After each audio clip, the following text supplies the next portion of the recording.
Good morning बेटा। शुरू किया जाए। तो आज हम लोग पहुंचे हैं कहाँ तक बेटा? राज्य की कार्यपालिका पे चर्चा हो गई है, राज्य की विधायिका पे बात हो गई है, और अब बारी है बेटा राज्य की न्यायपालिका। तो न्यायपालिका का मतलब उच्च न्यायालय कि सर्वोच्च न्यायालय? नहीं, उच्च न्यायालय। Very good.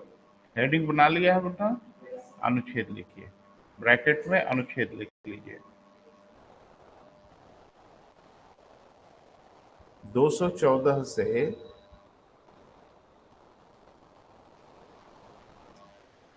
231 तक। 214 से 200 कहाँ तक बेटा? 31 तक। जैसा मैंने पहले बताया था बेटा कि हमारी जो न्यायपालिका है वह न्यायपालिका संघात्मक स्वरूप की नहीं है। यानी हमारी न्यायपालिका की डिजाइन पूरी तरह से क्या है बेटा? एकात्मक है, जैसा कि यूनिटरी कॉन्स्टिट्यूशन में होता है। यानी हमारे यहाँ न्यायपालिका एक सोपानिक क्रम में है। सोपानिक मतलब एक सीढ़ी के क्रम में, हायरार्की है उसकी। तो एक बात तो तय है कि उच्च न्यायालय भले ही राज्य के अधीन आते हों और उसका एक भौगोलिक विस्तार राज्य की सीमाओं तक होता हो, लेकिन उच्च न्यायालय पूर्ण रूप से सर्वोच्च न्यायालय की अधीनता में काम करता है। माने सर्वोच्च न्यायालय इससे बड़ा है। जैसे मैंने बोला था कि प्रधानमंत्री पद में भले मुख्यमंत्री से बड़े हों, लेकिन मुख्यमंत्री प्रधानमंत्री का अधीनस्थ कोई कर्मचारी नहीं है। प्रधानमंत्री मुख्यमंत्री को किसी भी प्रकार का आदेश नहीं दे सकते। क्लियर है? बट हाँ, बड़ा पद है, वो पूरे भारत के लिए है, एक प्रदेश के लिए, तो देखने में तो बड़ा छोटा लग ही रहा है। लेकिन यहाँ आपको देखने में लग रहा है कि उच्च न्यायालय छोटा है, सर्वोच्च न्यायालय बड़ा है, लेकिन उच्च न्यायालय सही में छोटा है सर्वोच्च न्यायालय से। यानी सर्वोच्च न्यायालय इसका बड़ा अथॉरिटी है, वो जो कहेगा उसे उच्च न्यायालय को मानना ही होगा, और कोई उच्च न्यायालय सर्वोच्च न्यायालय के बियॉन्ड नहीं जा सकते। अब इसमें गड़बड़ी क्या हो रही है कि शायद समान विषयों पे सबका अधिकार है। संघात्मक व्यवस्थाओं में क्या होता है कि जो राज्य के न्यायालय होते हैं उनका एरिया ही अलग होता है, उनका क्षेत्र ही अलग होता है, और संघ के न्यायालय का क्षेत्र ही अलग होता है। यहाँ क्षेत्र अलग अलग नहीं है, यहाँ क्षेत्र कॉमन है। इसीलिए सर्वोच्च न्यायालय की वरिष्ठता कायम होती है हमारे यहाँ। तो शुरुआत किया जाए बेटा। पहला लिखें अनुच्छेद 214।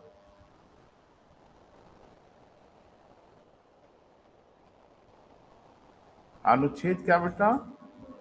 214।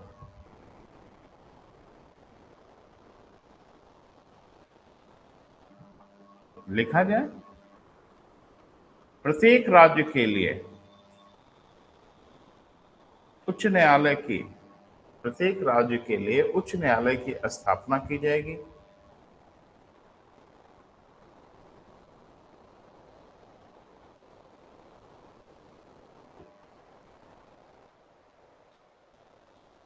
हाँ, इसका एक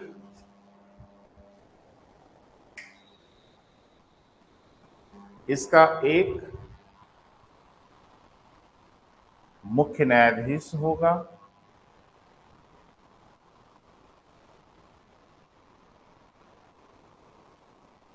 तथा उतने अन्य न्यायाधीश होंगे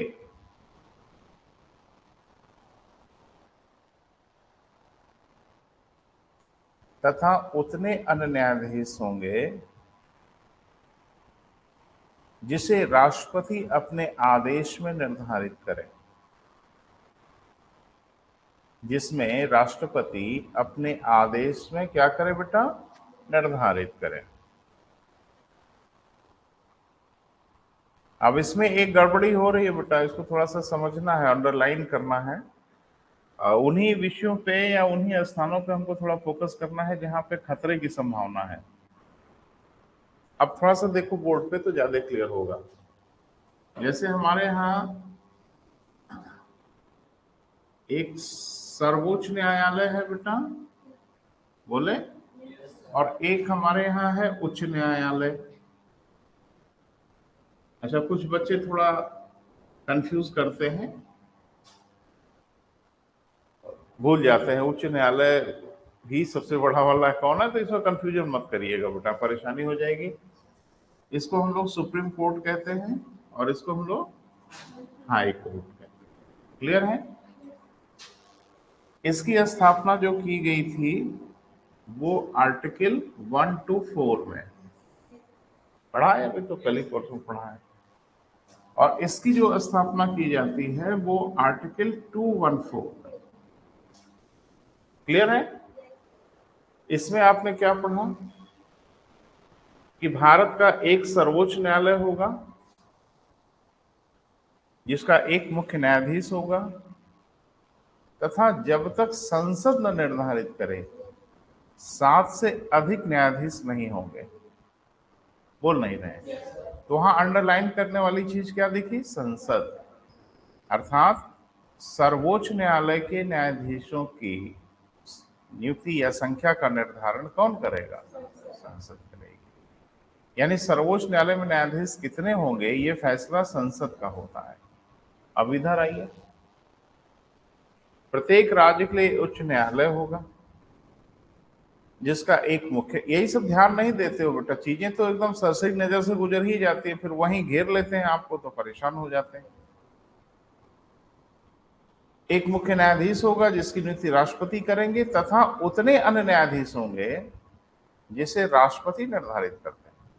यानी उच्च न्यायालय के न्यायाधीशों की संख्या को संसद निर्धारित नहीं करती, उच्च न्यायालय के न्यायाधीशों की संख्या को कौन निर्धारित करता है? राष्ट्रपति। ये बहुत बड़ा डिफरेंस है और आप इसमें गलती कर दोगे परीक्षा में, और ये खूब पूछते हैं। तो ये जो डिफरेंस है इस पे फोकस करना है। लिखाने को हम लिखा ही दिए थे, पढ़ते समय आप फोकस करते नहीं करते, नुकसान आपका हो जाता। कितने उच्च न्यायालय हैं अभी? 26? नहीं, हमको आइडिया नहीं, हम आपसे आइडिया ले रहे हैं। 25? तो इसका मतलब हाल हाल में कोई नया बना होगा। तो कौन सबसे नया वाला उच्च न्यायालय? तेलंगाना। अब बुद्धि तो यही कह रही कि नया नया बना है तो संभावना वही है। नहीं बेटा, एक्चुअली जो आंध्र प्रदेश का उच्च न्यायालय था वही तेलंगाना में चला गया, तो आंध्र प्रदेश में बनाएगा। तो वैसे मन करता है तेलंगाना ही लग रहा है, लेकिन जो आंध्र प्रदेश का उच्च न्यायालय था ना वो तेलंगाना के ही चला गया था, हैदराबाद। तो इन्होंने अपना नया उच्च 25वां बना। थोड़ा सा एक क्वेश्चन बेटा, ऐसी छोटी छोटी चीजों पे परीक्षाओं में थोड़ा ध्यान दे देते हैं और आपसे गलती हो जाती है। नॉर्थ ईस्ट में कितने राज्य हैं? मतलब हम नाम नहीं पूछेंगे, संख्या खाली बता दीजिए। नॉर्थ ईस्ट समझ रहे हैं? उत्तर पूर्वी राज्यों में कुल राज्यों की संख्या कितनी है लगभग? और लगभग क्या है, पूरी है, राज्य लगभग थोड़े ही होते हैं। तो इनकी संख्या है बेटा कुल मिला के 7, जिसको हम लोग भूगोल में 7 सिस्टर्स कहते हैं, 7 बहन कहते हैं। तो बड़ी अफसोस की बात है वो इलाका शुरू से ही बेटा बड़ा शांत नहीं रहा, अभी भी देख ही रहे हो। तो उधर मैनेज करना देश के लिए हमेशा मुश्किल रहा है, आज भी मुश्किल हो ही रहा है। एक्चुअली ट्राइबल कल्चर है, आदिवासी। अब पढ़े लिखे जब आदिवासी हो जाते हैं तो मुसीबत और बड़ी हो जाती है। आप मणिपुर, मिजोरम ये सब की साक्षरता देखें तो 90% से कम नहीं है कहीं, और हैं ये लोग ट्राइबल। तो ईगो, ट्राइबल के साथ बड़ी भारी परेशानी, उनका ईगो बहुत बड़ा होता है और ईगो के लिए कुछ भी कर देते हैं। हमारे यहाँ भी पागल हैं, अब मूछ के नाम पे अपने बर्बाद हो जाएंगे, अपने घर को बर्बाद कर लेंगे। तो वहां तो ये सब परेशानी है। तो वहां एक दिक्कत ये थी बेटा कि वहां एक ही उच्च न्यायालय था, यानी 7 प्रदेशों के लिए सिर्फ एक उच्च न्यायालय था, वो असम का गुवाहाटी उच्च न्यायालय। तो वो फिर संभल नहीं रहा था बेटा, उसको मैनेज हम लोग नहीं कर पा रहे थे। तो 21 थे, तो 3 उच्च न्यायालय इकट्ठे बढ़ा दिया गया नॉर्थ ईस्ट में। तो 21 और 3 24 हो गए, और एक उच्च न्यायालय अभी बढ़ा दिया गया 2019 में। कहाँ बेटा? आंध्र प्रदेश में। तो अभी हो गए 25 उच्च न्यायालय हैं। है ना। जाहिर सी बात है, राज्य 28 है, तो किसी न किसी राज्य को किसी न किसी उच्च न्यायालय में तो मिला ही देते, और इसका है प्रावधान हमारे संविधान में कि ऐसा किया जा सकता है। क्लियर है बेटा? एक नोट बना के थोड़ा लिख लो, थोड़ा विश्लेषणात्मक हो जाए बेटा तो जरूरी है। लिखें। प्रारंभ में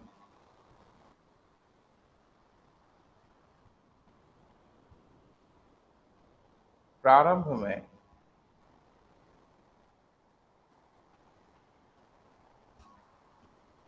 कुल 21 उच्च न्यायालय थे।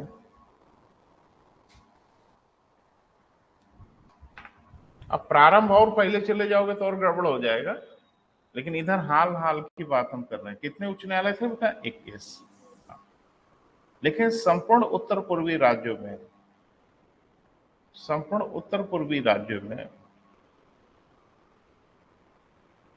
7 राज्यों में मात्र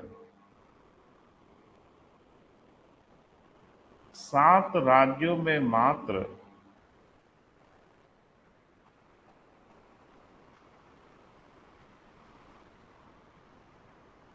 एक ही उच्च न्यायालय था, असम का गुवाहाटी उच्च न्यायालय। असम का कौन सा बेटा? गुवाहाटी उच्च न्यायालय। यहां 3 अन्य उच्च न्यायालयों की स्थापना की गई।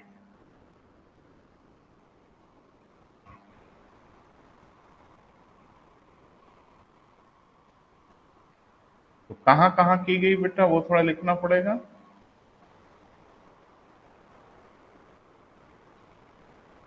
मणिपुर, मेघालय, त्रिपुरा।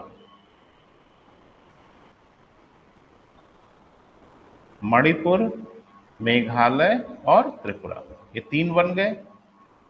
तो अब उत्तर पूर्वी राज्यों में कितने राज्यों में उच्च न्यायालय है? 4। असम, मणिपुर, मेघालय और त्रिपुरा। क्लियर है बेटा? ये दिमाग में रखना है, आपको भूलना नहीं किसी हालत में। अब ये पूछ लेगा, जानते हो क्या, निम्न में से उत्तर पूर्व के किस राज्य में उच्च न्यायालय नहीं है? तो 4 नाम याद रहेगा ना, तो 3 इसी में से देगा, एक कोई अनर्गल देगा, बस उसी को पकड़ लेना है। या आपसे पूछेगा कि उत्तर पूर्व के किन राज्य में उच्च न्यायालय है, तो भी ये चारों याद रहेगा तो काम आएगा। डेफिनेटली वहां 7 राज्य हैं, तो 4 में तो हैं, 3 में नहीं है, तो 3 नहीं वाला नाम देगा और एक इसमें से जोड़ लेगा। तो एक बार फिर बोल दीजिए मेरे साथ, असम, मेघालय, मणिपुर, त्रिपुरा, यहाँ उच्च न्यायालय हैं।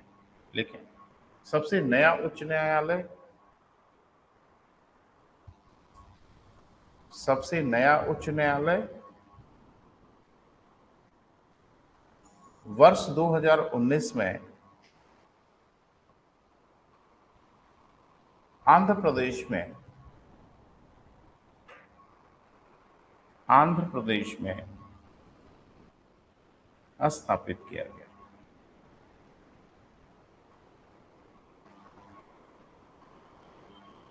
अतः वर्तमान समय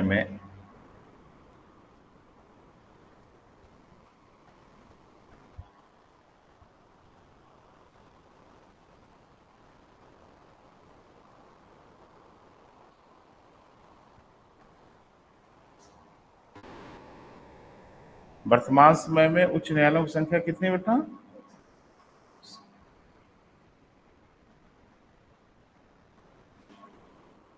ठीक है बेटा। अब हेडिंग बना लें, नियुक्ति कैसे होती है, पढ़ा है लेकिन फिर भी थोड़ा सा देखते हैं। लिखें, उच्च न्यायालय के न्यायाधीशों की नियुक्ति राष्ट्रपति करता है। उच्च न्यायालय के न्यायाधीशों की नियुक्ति कौन करता है बेटा? राष्ट्रपति करता है।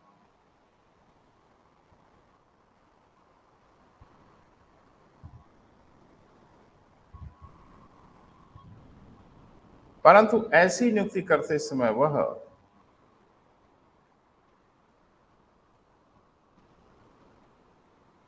परंतु ऐसी नियुक्ति करते समय वह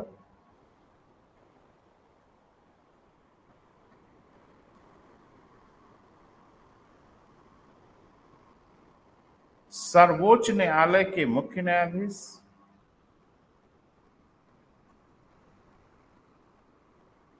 सर्वोच्च न्यायालय के क्या बेटा, मुख्य न्यायाधीश तथा संबंधित राज्य के राज्यपाल से परामर्श लेता है।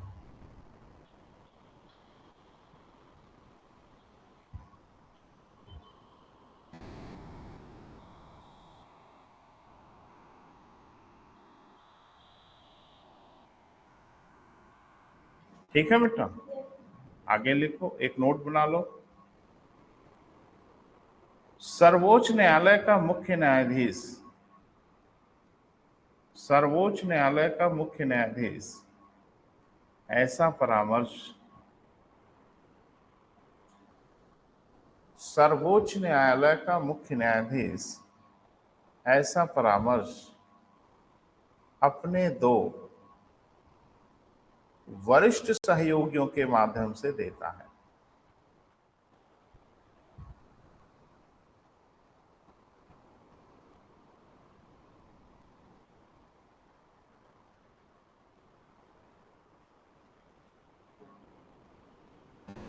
अपने दो, अरे मैंने आपको बताया था जब कोलिजियम सिस्टम है तो मैंने बताया था कि पहले सर्वोच्च न्यायालय में भी दो का प्रावधान था, यानी मुख्य न्यायाधीश जो परामर्श देगा अपने दो अधीनस्थ सहयोगियों के माध्यम से देगा, हर जगह दो था।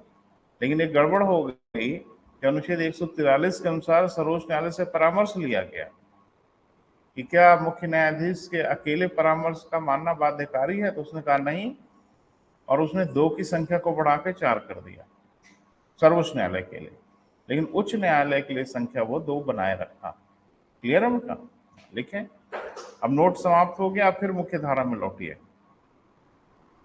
सर्वोच्च न्यायालय के अन्य न्यायाधीशों की नियुक्ति भी राष्ट्रपति ही करता है।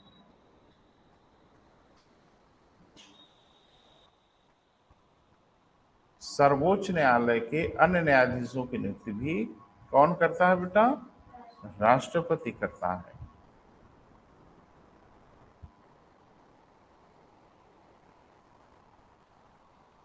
परंतु वह ऐसी नियुक्ति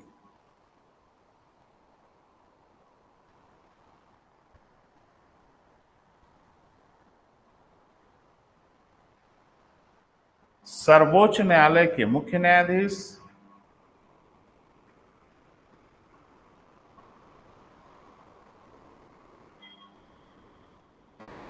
संबंधित राज्य के उच्च न्यायालय के मुख्य न्यायाधीश,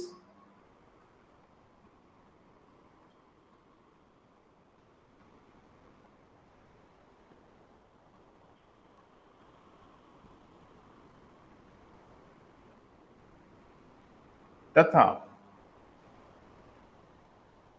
राज्यपाल के परामर्श के अनुसार करता है।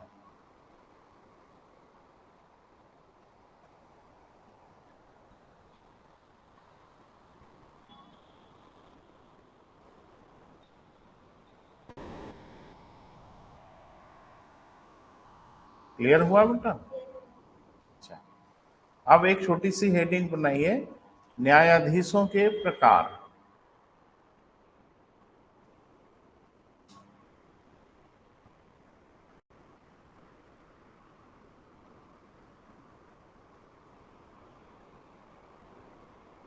तो थोड़ा सा बेटा आपसे बात करके फिर आगे बढ़ते हैं। सर्वोच्च न्यायालय में न्यायाधीशों के भी प्रकार आपको पढ़ाया गया था।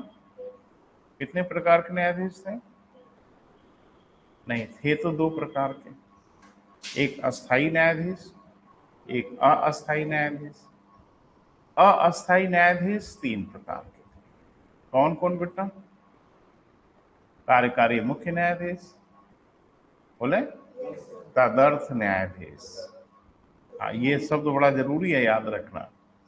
तदर्थ न्यायाधीश और सेवानिवृत्त न्यायाधीश, सबका वर्णन संविधान में था।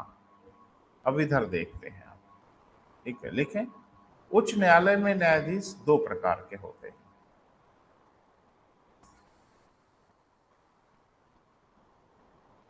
उच्च न्यायालय में न्यायाधीश कितने बेटा? 2 प्रकार के होते हैं।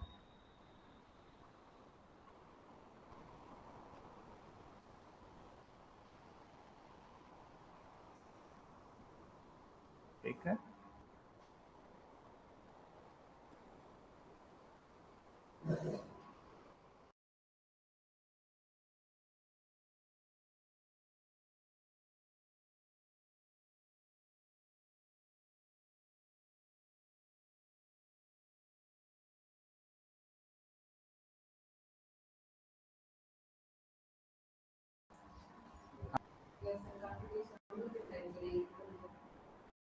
अब हमें ये डर लग रहा है कि घबराइए नहीं, म्यूट किया हुआ था ये ऑनलाइन नहीं जा रहा था। पावर अगर देर तक होगा तो इन्वर्टर की समस्या हो जाएगी। बहरहाल जब तक चलता है चलाते हैं। चले बेटा आगे बढ़ें। न्यायाधीश के प्रकार कितने प्रकार के होते हैं बेटा? 2 प्रकार के। पहला अस्थाई और दूसरा अस्थाई। तो अस्थाई वाला तो देख ही लिया हम लोगों ने, कौन नियुक्त करता है, कैसे कैसे करता है। अगला अस्थाई न्यायाधीश। हेडिंग बना लें, इसी को थोड़ा बात करनी पड़ेगी। अस्थाई न्यायाधीश।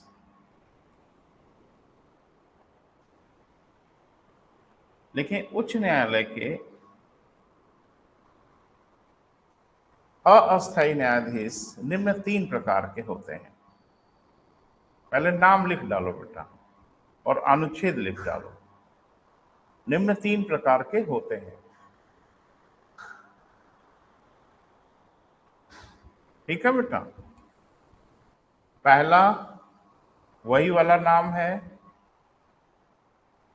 वही वाला मतलब कार्यकारी मुख्य न्यायाधीश।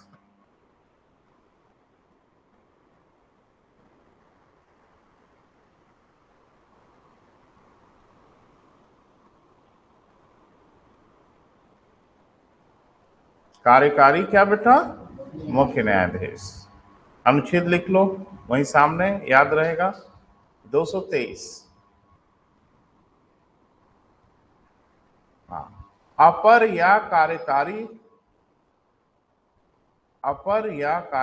न्यायाधीश।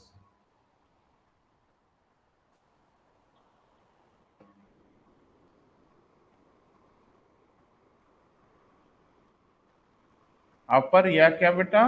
कार्यकारी न्यायाधीश। अनुच्छेद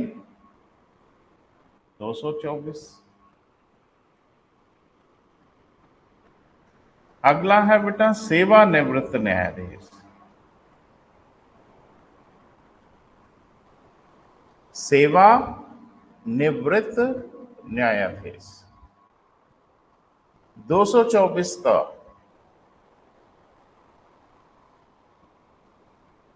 अब प्रत्याशा तो थी 225 होने की, 224 का हो गया, तो सीधी सी बात दिख रही है कि ये बाद में जोड़ा गया होगा। एक नोट लिखिए, मूल संविधान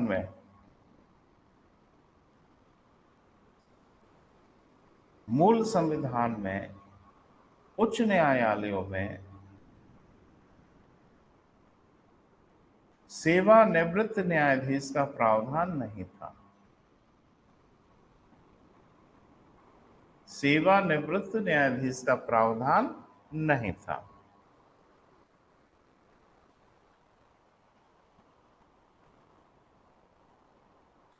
इस समय तो लाइट वाइट बढ़िया देना चाहिए। कई राज्य बाढ़ बाढ़ से डूबे हुए हैं, लाइट वाइट कटी है, तो सरप्लस इलेक्ट्रिसिटी है तो दीजिए। बड़ी बुरी गति है बेटा, टीवी में देख रहे होंगे आप। दिल्ली की हालत खराब है, हिमाचल पूरा परेशान है, उत्तराखंड की हालत वही है। तो मुझे लगता है सब बादल बादल इसमें झुंड बना के उधर ही डेरा जमाए हुए हैं। तो एकदम एक्सट्रीम जो उत्तरी इलाका है भारत का बुरी तरह से प्रभावित है। और मुझे लगता है कि जब ये सब घटनाएं होती हैं ना बेटा, तब हम लोगों को अपनी औकात समझ में आती है। उसके पहले हम लोग बहुत बेअंदाज होते हैं और लगता है कि हम ही सब कुछ। ये घर भर जो हम लोग का है ना, सेकंड भर में मिट्टी में मिल जाएगा। सेकंड भर लगेगा नेचर के लिए मिट्टी में मिलाने में। उत्तराखंड में देख रहे हो ना, हिमाचल में देख रहे हो, हाहाकार मचाती हुई नदी। व्यास नदी, ये छोटी छोटी नदियां हैं जो बहुत बड़ी नदियां नहीं है, लेकिन हाहाकार मचा रही हैं। मल्टी स्टोरीज बिल्डिंग को देख रहे हो, पल भर में खत्म कर रही हैं। गाड़ी वाड़ी, ट्रक व्रक कैसे बह रहे हैं आप देख ही रहे हो, खिलौने से बदतर हालत है। एक आपको आंकड़ा बताते हैं। जैसे पानी का गड़बड़ी क्यों होती है मैं बताऊं। जैसे सड़क पे आप बहते हुए पानी को देखते हो, एक एक आध फीट पानी, तो आपको लगता है कि हम इसमें से निकल जाएंगे। 1-1.5 फीट पानी कितना ही होता है, घुटने तक पानी होता है। आपको ऐसा लगता है कि इतने पानी में तो हम निकल ही जाएंगे। हम लोग बड़ा कॉन्फिडेंस होता है कि गर्दन तक पानी में निकल जाएंगे। निकल जाएंगे, वो पानी स्थिर होना चाहिए। अगर वो पानी गतिशील है तो ऐसी भूल की गलती मत करिएगा। 1.5 फीट पानी अगर सड़क पे बह रहा है, बस थोड़ा सा देख लीजिए कि गति वगैरह क्या है, नहीं तो हर गलती आप पे भारी पड़ जाएगी। एक आंकड़ा यह है कि अगर 18 किलोमीटर प्रति घंटे की गति से पानी बह रहा है, 18 किलोमीटर प्रति घंटा कोई बहुत ज़्यादा गति नहीं है। 18 किलोमीटर प्रति घंटे की गति से अगर पानी बह रहा है तो आपके ऊपर ऐसा असर छोड़ेगा जैसे 500 किलोमीटर प्रति घंटे की गति से हवा चल रही हो। उड़ जाएंगे आप। और यही माने रेशियो यही है, 18 किलोमीटर प्रति घंटा पानी बराबर 485 किलोमीटर प्रति घंटा की हवा की गति के बराबर होती है। और जब 400 किलोमीटर गति से हवा चलने लगेगी ना बेटा, कुछ भी नहीं टिकेगा। अभी आपके यहाँ आया था ये चक्रवात, कितनी गति थी हवा की? मुझे लगता है 200-250 से ज्यादा नहीं थी, कम ही थी। और जब 400 450 की स्पीड हो जाएगी हवा की, तो जो सुपर साइक्लोन आते हैं ना बेटा, उसमें भी इतनी गति नहीं होती। इसीलिए पानी वानी को कभी मजाक में नहीं लेना चाहिए। और जो जो मजाक में लिए थे वो टीवी पे दिख रहा है ना। बस बस तिनके जैसे उड़ गई। तो है सब पूरा हिंदुस्तान है वैसे त्राही त्राही मची हुई है। वो जहाँ तक मुझे भूगोल की जानकारी थी, थोड़ा बहुत जो मेरा अपना अध्ययन है, अरे भाई विषय का अध्ययन तो ही है, व्यवहार का भी अध्ययन है। वैज्ञानिकों ने बोला था कि एल नीनो का वर्ष है, मैंने इस साल एल नीनो का प्रभाव बड़े लंबे समय के बाद, एल नीनो के प्रभाव से सूखा पड़ता है, ड्रॉट होता है। और इस बार एल नीनो के प्रभाव से तो मेरी समझ के परे है कि क्या हो रहा है। मैंने सूखे की स्थिति आती है, सूखा तो छोड़ दो, 8-8 9 राज्य बुरी तरह से प्रभावित हैं भारत में। और अभी तो सावन बड़ा लंबा, इस बार सुने थोड़ा लंबा सावन है। हाँ तो अभी देखो क्या क्या होता है, किसका किसका। हाँ लेकिन ये है कि स्थिति बद से बदतर हो रही है। आ, तो ये सब है बेटा, एक नेचुरल कैलामिटी है ये सब। चीन भी पूरी तरह से प्रभावित है, बहुत ढेर सारे देश पर, फ्रांस वगैरह में भी तबाही मची हुई है, हमारे यहाँ भी मची है। तो 1-1.5 महीने के तांडव रहेगा। बस ये है कि देखो, ऊपर वाले से प्रार्थना करिए, ऊपर वाले से क्या, इंद्र देवता से प्रार्थना करिए, इधर कहीं बहुत ज्यादा ना मेहरबान हो जाए, नहीं तो बड़ी तबाही हो जाएगी। 2005 में बाढ़ कब आई थी आपको पता है? महीना? 3 मई में कैसे आएगी? 2005 में बाढ़ आई थी सितंबर में। कुछ भी हो रहा हो, हम तो प्रत्यक्षदर्शी हैं बेटा, मुझे पता है। 2005 में जो बाढ़ आई थी सितंबर में आई थी, तब जब वर्षा समाप्त हो रही होती, और आजमगढ़ सूखाग्रस्त घोषित हो रहा था। हो नहीं रहा था, हो गया था। ऊपर वाले को खराब लगा कि मेरे रहते रहते सूखाग्रस्त घोषित करोगे, लो अब बाढ़ग्रस्त घोषित करो। अरे भाई आप बताओ, अगर सितंबर तक बारिश नहीं होगी तो सूखाग्रस्त तो घोषित हो ही जाएगा। और 3 दिन की बारिश ने कहर बरपा दिया। हाँ मैं तो यही था, यही बैठा हुआ था, वेट कर रहा था। 3 दिन तक मैं यही था, यही था, मतलब घर और जा रहे थे आ रहे थे, ऐसा नहीं था। और तीसरे दिन फिर एक मेरे पास कॉल आई कि जल्दी से हट जाइए वहां से, क्योंकि पानी मूव कर चुका था। और इस वेंटिलेटर के 1 फीट नीचे तक पानी आ गया था उधर। तो मैं तो भैया प्रणाम प्रणाम किया कापी किताब को कि अब आप जल्द संभाल ही लीजिए, हम तो चले घर। ठीक है, तो सारा कुछ डूब डाब गया कि फैन तक पानी भरा हुआ था। हाँ, तो ये सब होगा तो उसमें वो घबराया नहीं जाता, ये सब एक नॉर्मल एक कंडीशन है और मजे का समय हो गया है, तो पुनरावृत्ति होनी चाहिए घटनाओं की, है ना? चले आगे बढ़े। हाँ, तो अरे भाई 23 आपका चल रहा है तो मुझे लगता है आपको पुनरावृत्ति एक बार हो ही जानी चाहिए, है ना? चले, नहीं नहीं, नीड नॉट नेसेसरी, ऐसा कोई जरूरी नहीं है। इस बीच में इतने निर्माण हो गए हैं हमारे और नदी के बीच में। पहले हमारे और नदी के बीच में सीधा कांटेक्ट था, अभी हम लोगों के और नदी के बीच में बहुत निर्माण हो गए, घर बन चुके हैं। तो पहला मुकाबला वो करें, हम तो बाद में करेंगे, हम तो एक बार मुकाबला कर लिए भाई। ठीक है बेटा, चले आगे बढ़े। मूल संविधान में प्रावधान नहीं था, हाँ, लेकिन 15वें संविधान संशोधन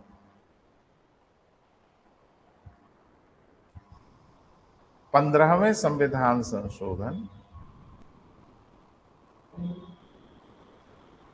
1963 के द्वारा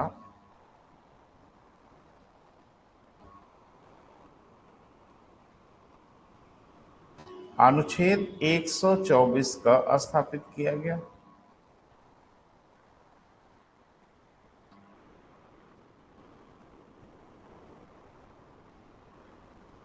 तथा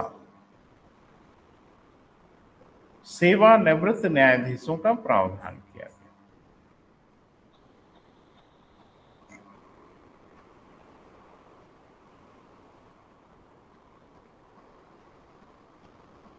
सेवानिवृत्त न्यायाधीशों का क्या किया गया बेटा? प्रावधान किया।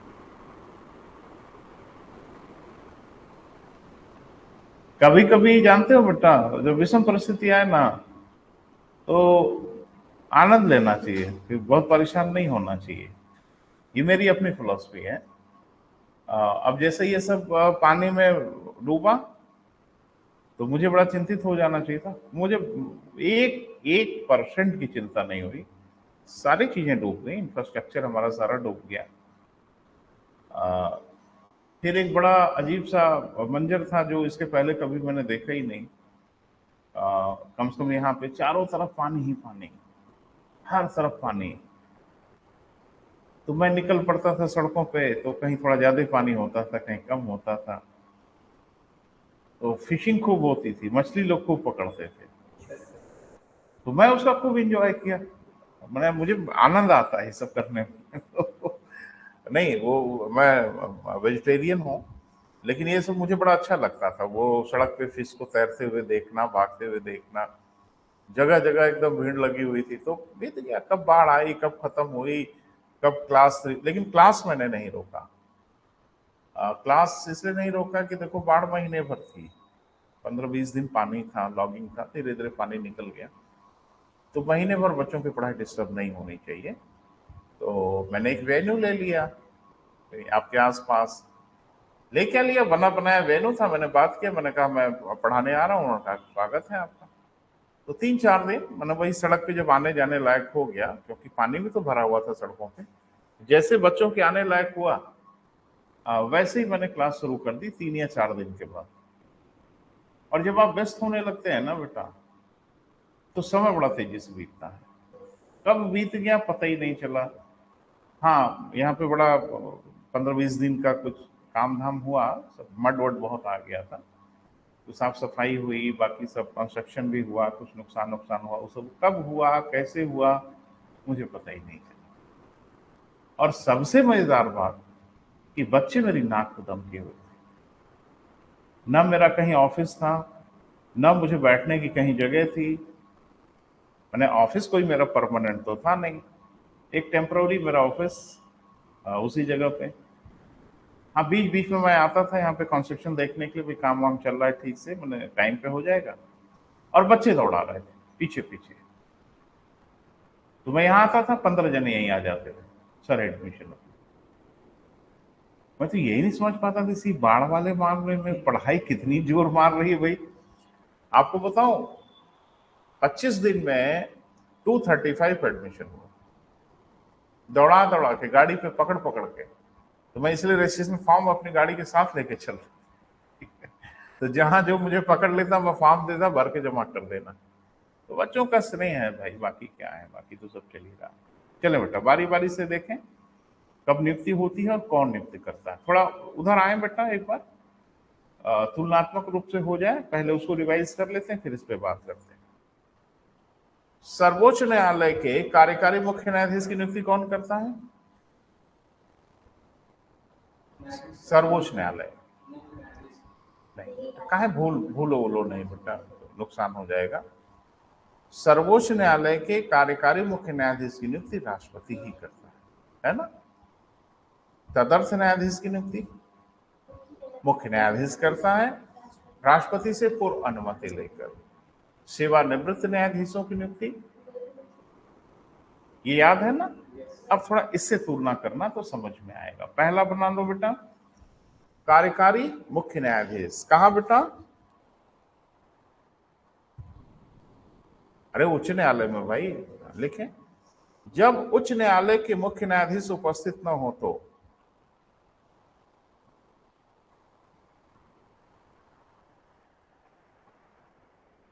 जब उच्च न्यायालय का मुख्य न्यायाधीश उपस्थित न हो तो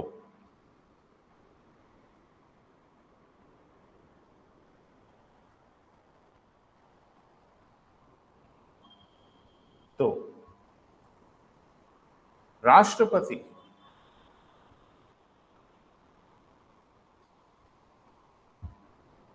तो कौन बेटा? राष्ट्रपति उच्च न्यायालय के न्यायाधीशों में से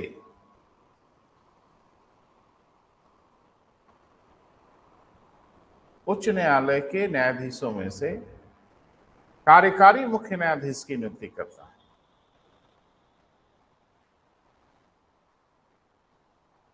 उच्च न्यायालय के न्यायाधीशों में से किसकी बेटा?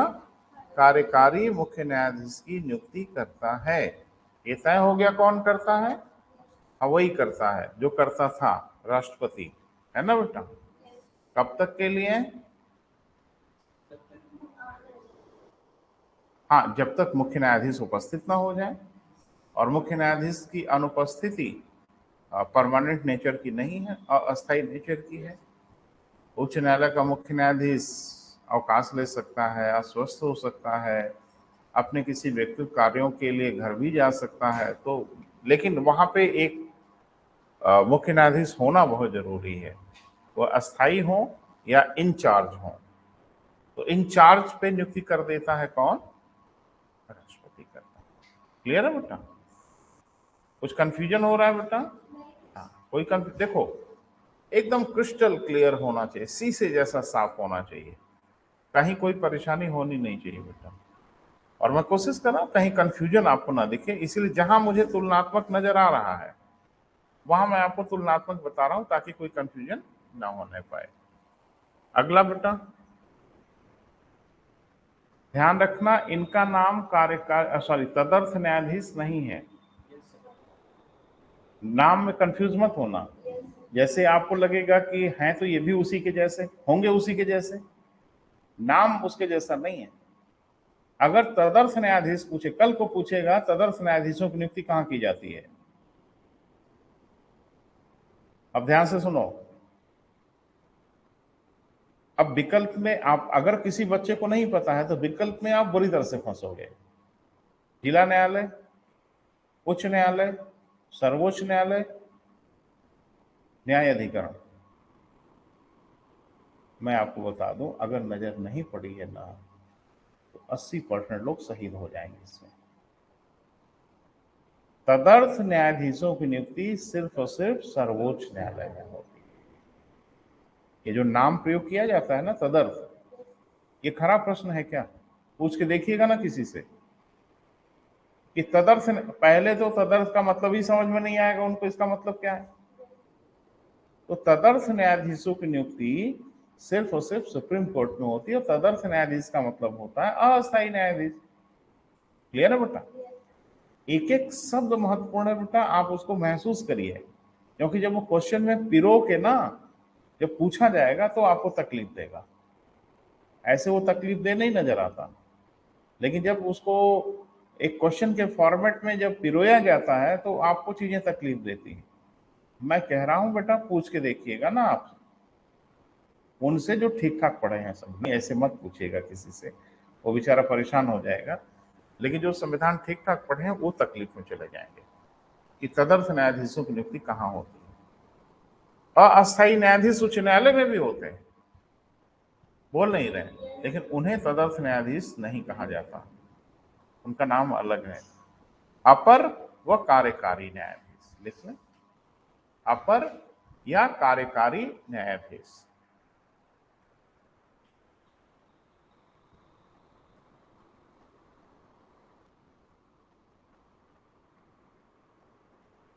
अपर या कार्यकारी न्यायाधीश।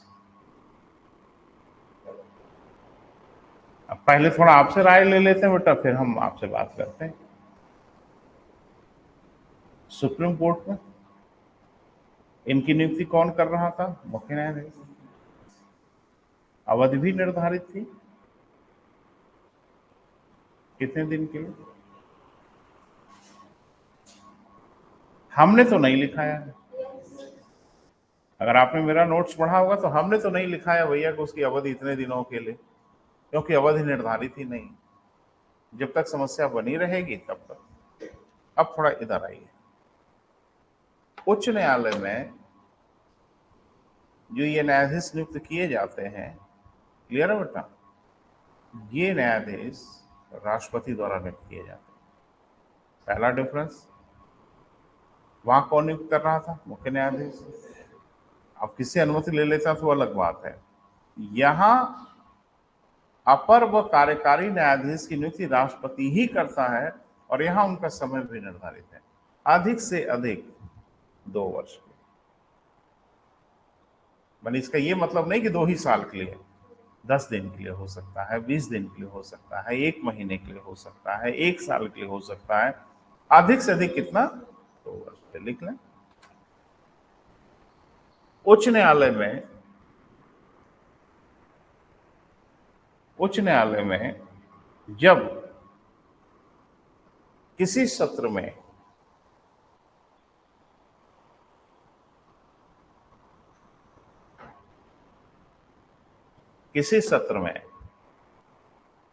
सत्र माने जब सेशन चल रहा होता है उच्च न्यायालय का, किसी सत्र में न्यायाधीशों की संख्या पर्याप्त न हो तो, न्यायाधीशों की संख्या पर्याप्त न हो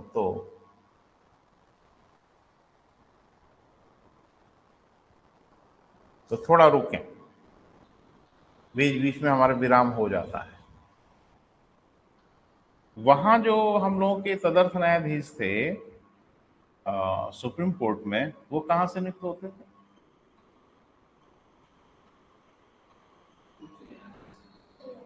और कहां से होंगे बेटा? उच्च न्यायालय से होंगे। अब इसमें उच्च न्यायालय में तदर्थ न्यायाधीश कहां से होंगे? तदर्थ तो नाम ही नहीं है, यहाँ तो अपर व कार्यकारी न्यायाधीश है। इनकी नियुक्ति कहां से होगी? जिला न्यायालय से। जिला न्यायालय में कहां से होगी नियुक्ति? तहसील न्यायालय। नीचे वाले पे हमला बोल दो। उच्च न्यायालय में अपर व कार्यकारी न्यायाधीशों की नियुक्ति जिला न्यायालय से नहीं होती। उच्च न्यायालय में न्यायाधीश बनने की योग्यता रखने वाले व्यक्तियों में से राष्ट्रपति नियुक्त करते हैं। ये बहुत जरूरी है बेटा, दिमाग में रखना। जबकि सर्वोच्च न्यायालय में क्या था? उच्च न्यायालय से, लेकिन पूछ के उच्च न्यायालय के मुख्य न्यायाधीश से पूछ लिया जाता है कि साहब आपके यहाँ खाली वाली है न्यायाधीश? उसे खाली कहाँ होते हैं न्यायाधीश, कहीं नहीं होते, इतनी व्यस्तता होती है। लेकिन उच्च न्यायालय मैनेज करके दे ही देता अगर सर्वोच्च न्यायालय आग्रह करता है तो उच्च न्यायालय में अगर कमी हो जाती तो उसकी पूर्ति जिला न्यायालय से नहीं होती। क्लियर है बेटा? इसी को लेकर हाँ तो लिखा है ना, तो हाँ तो के आगे बढ़ेंगे। तो उच्च न्यायालय के न्यायाधीश बनने की योग्यता रखने वाले व्यक्तियों में से। ये सब महत्वपूर्ण लाइनें हैं बेटा, उसको अंडरलाइन जरूर कर लेना, नहीं तो यही सब भूलोगे, नुकसान हो जाएगा। उच्च न्यायालय के न्यायाधीश बनने की योग्यता रखने वाले व्यक्तियों में से भारत का राष्ट्रपति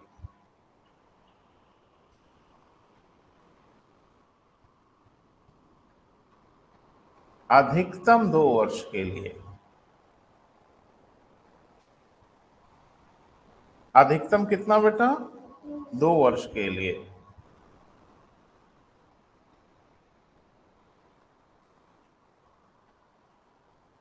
अपर या कार्यकारी न्यायाधीश की नियुक्ति करता है।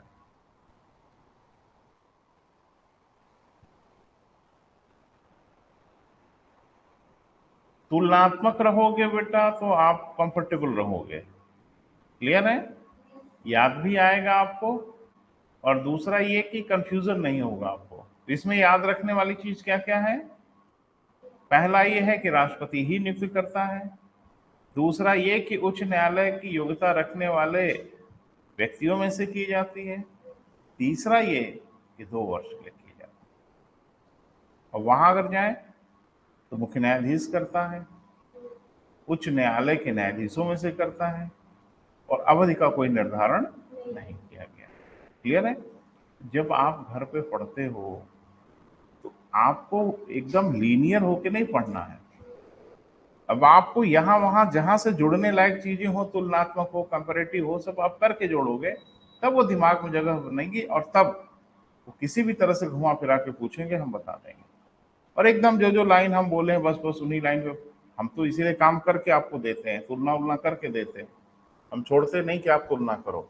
ये सतर्क रहना बेटा। आगे लिखें, सेवानिवृत्त न्यायाधीश,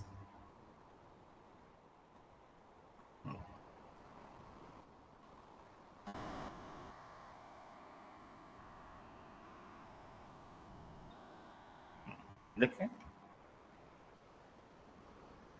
जब उच्च न्यायालय में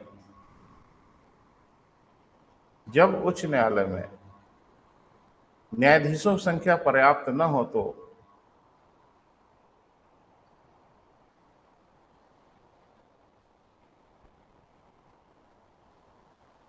न्यायाधीशों की संख्या पर्याप्त न हो तो,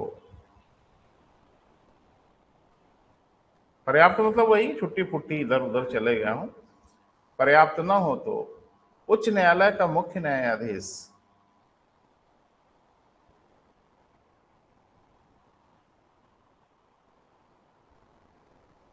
राष्ट्रपति से पूर्व अनुमति लेकर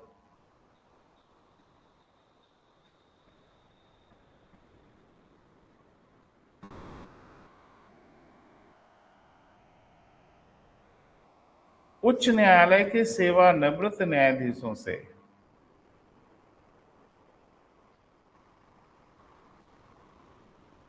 उच्च न्यायालय के सेवानिवृत्त न्यायाधीशों से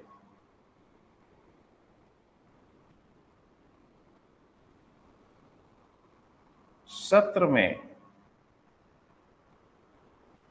सम्मिलित होने का आग्रह कर सकता है।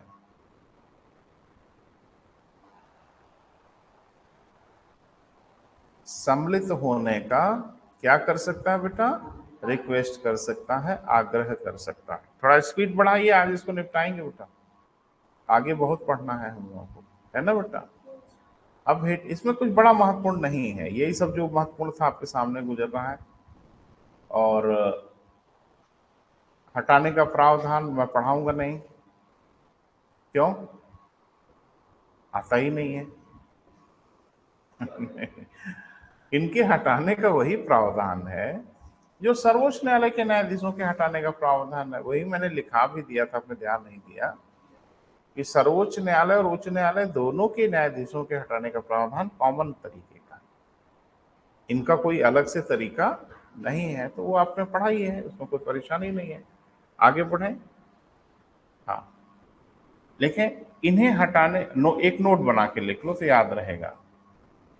इन्हें हटाने का प्रावधान वैसा ही है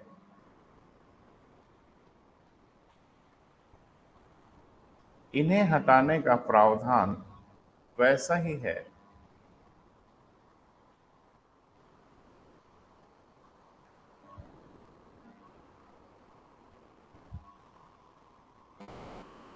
जैसे सर्वोच्च न्यायालय के न्यायाधीशों को हटाया जाता है।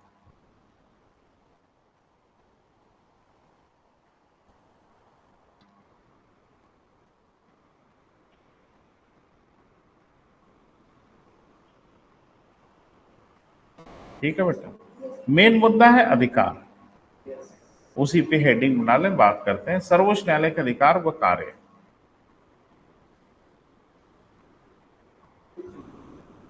हाँ, उच्च न्यायालय, सर्वोच्च बोल दिए थे क्या? हाँ, ठीक है। उच्च न्यायालय के अधिकार एवं कार्य।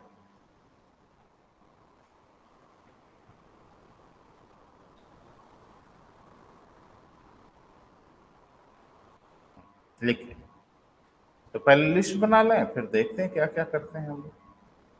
अभिलेख न्यायालय,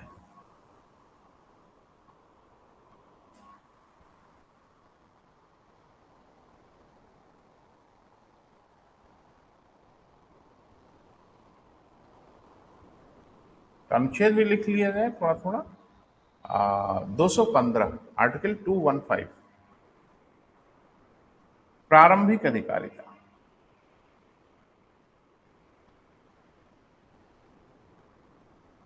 226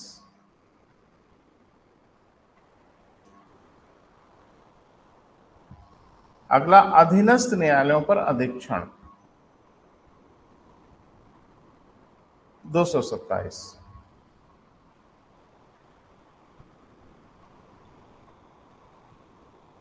अंतरण की शक्ति।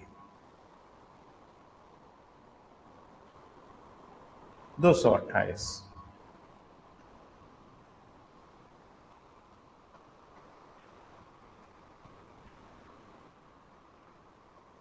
अपीली अधिकारिता।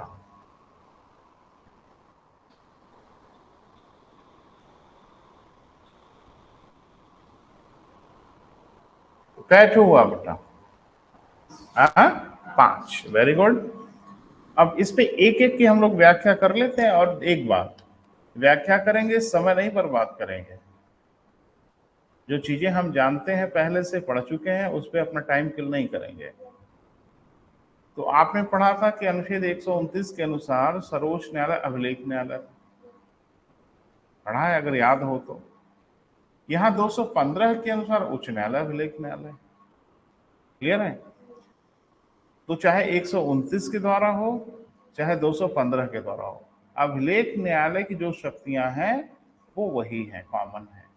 यहाँ भी अभिलेख न्यायालय का वही अर्थ है जो सर्वोच्च न्यायालय के लिए है। बस अंतर यह है कि जहां जहां सर्वोच्च न्यायालय शब्द होगा, वहां वहां उच्च न्यायालय शब्द होगा। मतलब उच्च न्यायालय के दिए गए निर्णय को अभिलेखित किया जाएगा। उच्च न्यायालय के निर्णय उससे छोटे न्यायालयों के बाध्यकारी हो। उच्च न्यायालय के निर्णय की अगर आलोचना किया तो कोर्ट की अवमानना मानी जाएगी, कंटेम्प्ट ऑफ कोर्ट माना जाएगा, और दंड के लिए तैयार रहिएगा, दंड का स्वरूप वही है। तो रंच मात्र भी अंतर नहीं है, बस जुरिडिक्शन का अंतर हो रहा है। वो पूरे भारत के लिए, ये पूरे राज्य के लिए। तो लिखवा दें फिर से, बिल्कुल अभिलेख न्यायालय का अर्थ बिल्कुल वही है जो सर्वोच्च न्यायालय के अर्थ है। वहां जब बोला गया अधीनस्थ न्यायालय, तो सारे उच्च न्यायालय शामिल हो गए। यहां जब बोला जाएगा अधीनस्थ न्यायालय, तो सारे उच्च न्यायालय के छोटे जितने न्यायालय सब शामिल हो जाएंगे। एक भी शब्द का अंतर नहीं है। अब नाम के हिसाब से उसका एरिया तो फर्क पड़ेगा ही, बोल नहीं रहे बेटा, तो इसको हम सोच रहे हैं ना लिखाएं। लेकिन एक कमेंट लिख लो ना, कल को आप परेशान हो जाओगे। कुछ चाहते नहीं, फिर से लिखाइए। नहीं नहीं, देखो, हम अन्यथा मत लेना, हम आपको पढ़ाने आए हैं, हम जान बचाने नहीं आए हैं। और जान बचाने आए होते तो बहुत कुछ बाईपास कर देते, आपको पता ही नहीं चलता, है ना बेटा? इतने दिन से तो आप महसूस ही कर लिए होंगे कि अगर हम बाईपास करने पे आमादा हो जाए तो बहुत कुछ आपको पता ही नहीं कि पढ़ना चाहिए कि नहीं पढ़ना चाहिए। ये नहीं बेटा इरादा है, इरादा सिर्फ ये है मेरा कि अनावश्यक विद्वता न दिखाई जाए। यहां खड़े होके हम अपनी सेखी बगा रहे हैं कि हम क्या क्या जानते हैं। तो जानते रहिए भैया, हमारी एक अदद परीक्षा है जो मैनेज हो जाए, फिर उसके बाद सर आके आपसे ज्ञान अर्जित कर लेंगे, ठीक है। लेकिन अभी तो गाड़ी चल जाए, उस पार निकल जाए।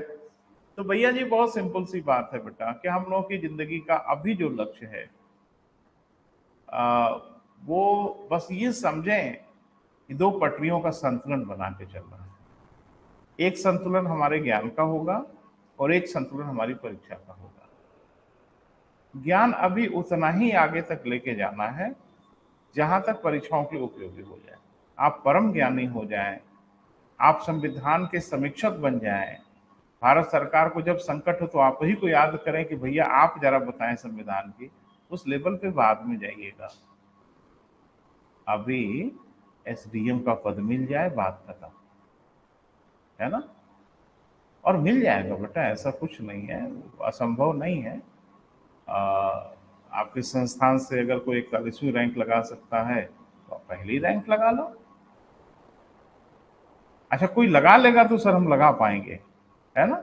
नहीं, पहला तो बनना पड़ता है ना बेटा, किसी न किसी। पहला आप बनो। बच्चे यहाँ आते हैं तो एक क्वेश्चन बेटा पूछते हैं तो वो मुझे थोड़ा तकलीफ देता है। जैसे पहला प्रश्न उनका ये होता है कि यहाँ से किसी का सिलेक्शन हुआ। गार्जियन भी आके सब पूछते हैं, मैंने किसी का सिलेक्शन हुआ तो मैं 20 साल से शहर में हूँ, आप भी अगर शहर में हैं तो मुझे बताने की आवश्यकता नहीं होगी, आप खुद ही पता लगा लिए होंगे। और एक बात कि आप किसी संस्थान में आके उस संस्थान से पूछोगे तो यहाँ तो एक से एक कलाकार है। ये दिल्ली नहीं है बेटा, ये आजमगढ़ है।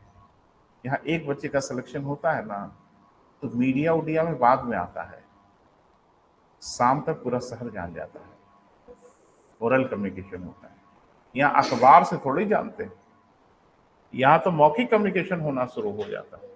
यहाँ झूठ उठ नहीं बोल पाएंगे आप, यहाँ झूठ बोलने की जगह नहीं है। मेरी तबीयत खराब हो गई, थोड़ा सा वायरल हो गया था बीच में, तो मैं एक डॉक्टर को दिखाने गया था शहर में। प्रतिष्ठित डॉक्टर है वो, हम नाम नहीं लेंगे किसी का, ऑनलाइन में हूँ। तो वेटिंग होती है ना भाई, आजकल डॉक्टरों की क्या बड़ी भीड़ है, यही सीजन चल रहा है भीड़ भाड़ का।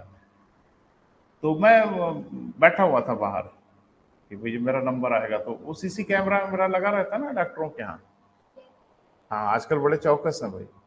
तो मुझे लगा डॉक्टर साहब ने देख लिया होगा सीसी कैमरे में, अब हम तो नहीं जानते थे उनको, तो मुझे बुला लिया गया। तो भाई चलिए आप, हम करें मेरा तो भाई 15-20 नंबर के बाद नंबर भाई।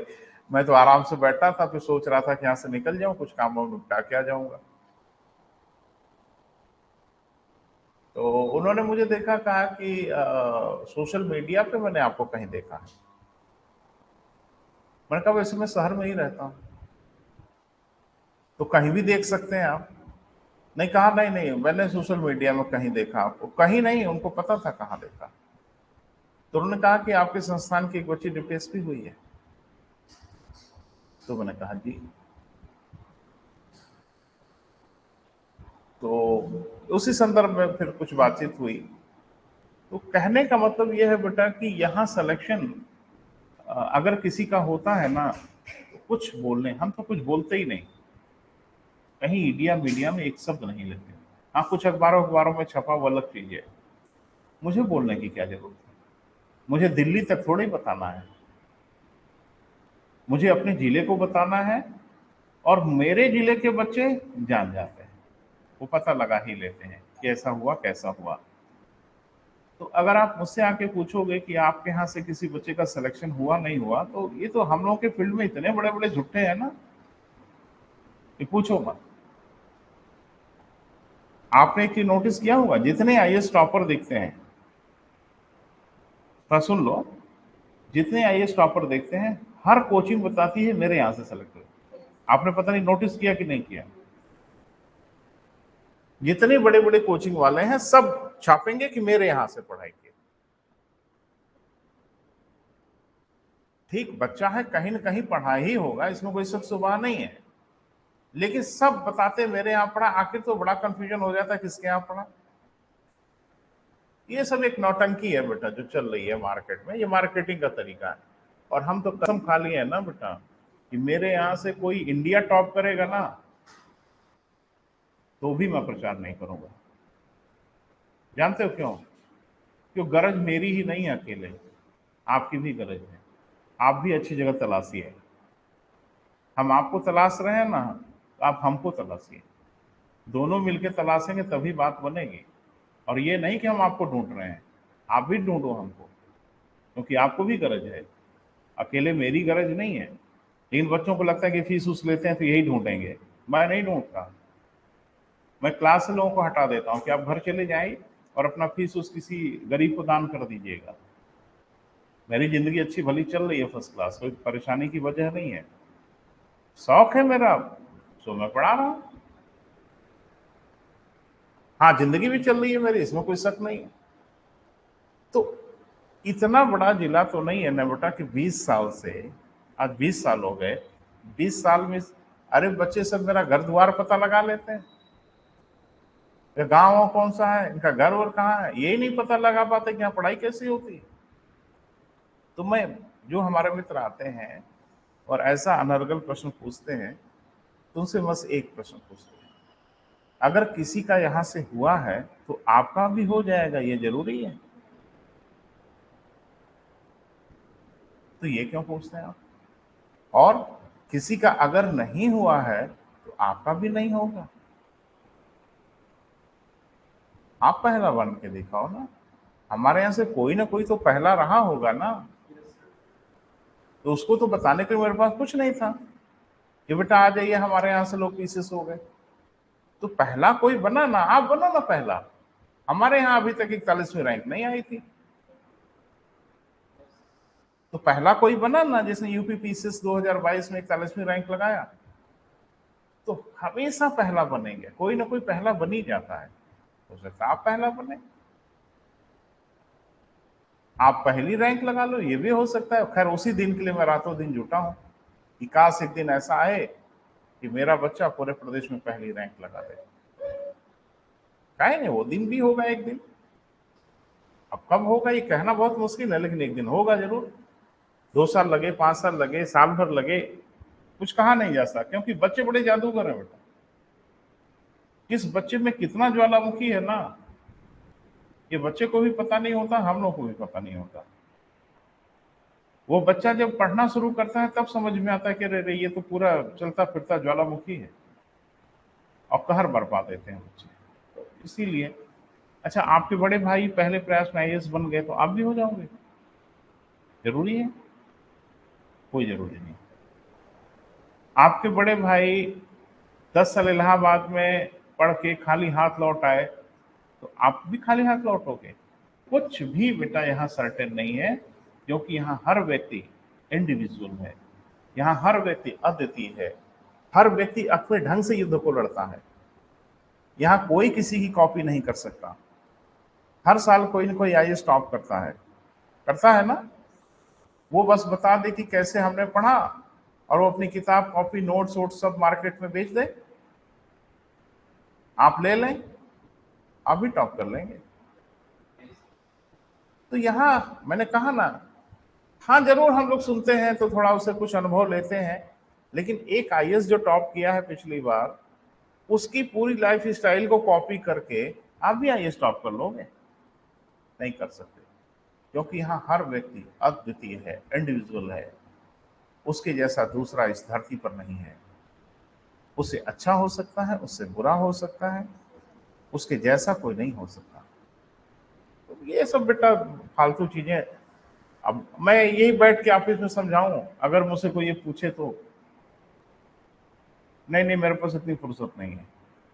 पूछते हैं तो मैं आंकड़ा आंकड़ा दे देता हूँ, भैया ये प्रोफाइल है, देख लीजिए जितने लोग सेलेक्टेड हुए हैं उनका रजिस्ट्रेशन फॉर्म वगैरह सारा डिटेल यहाँ पड़ा हुआ है, जब वो पढ़े थे।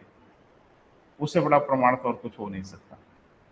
अखबार में जो छपा उपा है ये भी बोगस हो सकता है, वो भी फर्जी हो सकता है, लेकिन एक बच्चे का रजिस्ट्रेशन फॉर्म जो उस समय का भरा हुआ है, वो फर्जी नहीं हो सकता, क्योंकि रजिस्ट्रेशन फॉर्म बच्चा खुद भरता है और साइन वाइन अपनी खुद करता है। तो कहने का मतलब ये सब बेटा चीजों के फिराक में नहीं पड़ना, पढ़ते रहना है। बस पढ़ाई करते समय एक बात को ध्यान रखना है कि कैसे थोड़ा नए ढंग से पढ़ें,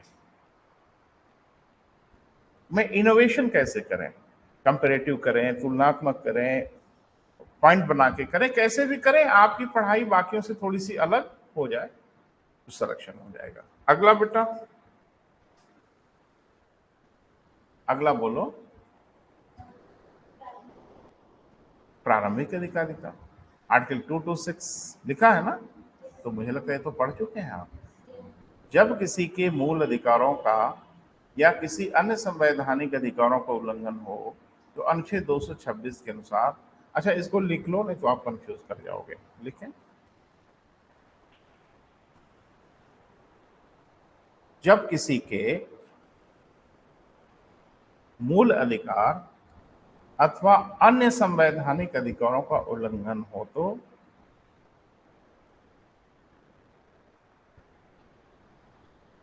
अनुच्छेद 226 के अनुसार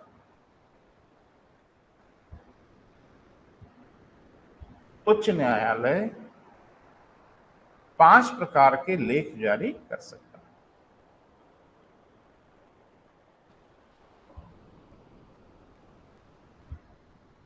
पांच प्रकार के क्या बेटा, लेख, लेख या आदेश जो भी कहें, जारी कर सकता है। क्लियर है? वो पांचों आपने पढ़ा है, हम फिर से रिपीट कर दे रहे हैं। बंदी प्रत्यक्षीकरण, परमादेश, प्रतिषेध, उत्प्रेषण और क्या बेटा, अधिकार परीक्षण। क्लियर है? एकदम आपकी जबान पे होना चाहिए, जब कोई पूछे ऐसे ही बोलो। बंदी प्रत्यक्षीकरण, परमादेश, प्रतिषेध, उत्प्रेषण, अधिकार परीक्षण। क्लियर है बेटा? बस अंतर क्या है कि अनुच्छेद 32 के अनुसार सर्वोच्च न्यायालय जारी करता है और सिर्फ मूल अधिकार के उल्लंघन की दशा में जारी करता है।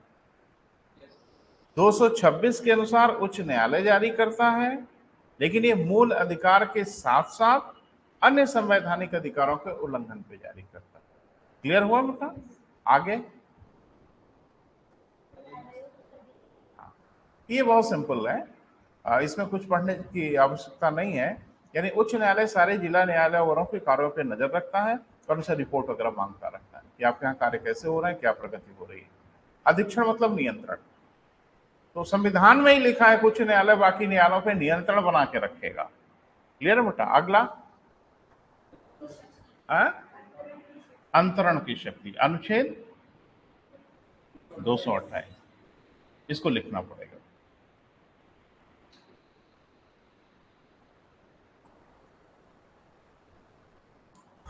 अंतरण की शक्ति, हाँ, उच्च न्यायालय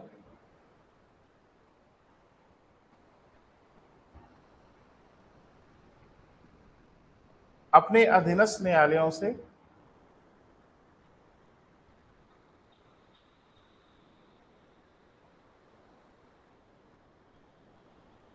वाद अपने यहां मंगा सकता है,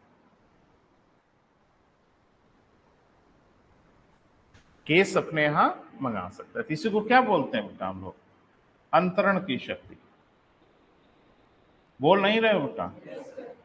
माने अंतरण माने ट्रांसफर, यानी उच्च न्यायालय के पास ये शक्ति है 228 में कि जितने छोटे न्यायालय वहां कोई भी केस चल रहा हो उस केस को अपने यहां मंगा सकता है।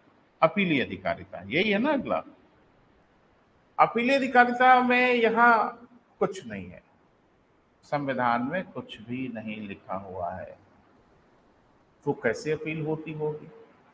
तो अपील करने की शक्ति दो जगह लिखी है, एक आईपीसी में और एक सीपीसी में। आईपीसी माने भारतीय दंड विधि में ही लिखा हुआ है कि किस मुकदमे की अपील होगी, किसकी अपील नहीं होगी, संविधान में नहीं लिखा है। और सीपीसी, सिविल प्रोसीडिंग कोड, एक किताब है, न्यायालय उसे काम करता है। तो सिविल प्रोसीडिंग कोड में लिखा हुआ है किस दीवानी मामले की अपील उच्च न्यायालय में होगी या नहीं होगी, संविधान में नहीं लिखा है। ठीक है, इसका वर्णन आईपीसी तथा सीपीसी में है।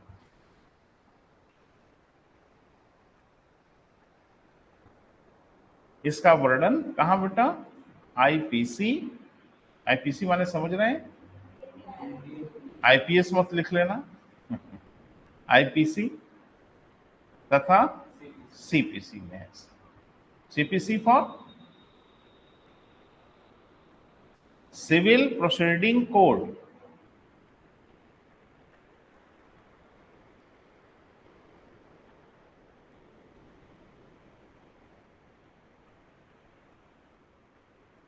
इसको कहते हैं हम लोग नागरिक प्रक्रिया संहिता हिंदी में। नागरिक प्रक्रिया तो एक प्रक्रिया है बेटा जिसे न्यायालय की कार्रवाई होती थी, इसी में लिखा हुआ है कि किस मामले की अपील होगी और किस मामले की अपील नहीं होगी, यानी संविधान में इसका उल्लेख नहीं है। तो कंप्लीट हुआ बेटा। तो अब हम लोग आगे बढ़ेंगे संविधान के, और सैटरडे को आपका एक टेस्ट जरूर होगा, ठीक है? अब तक जो कुछ पढ़ा है आपने उस विषय पे हम आपका टेस्ट लेंगे। तो आज बेटा यहीं तक।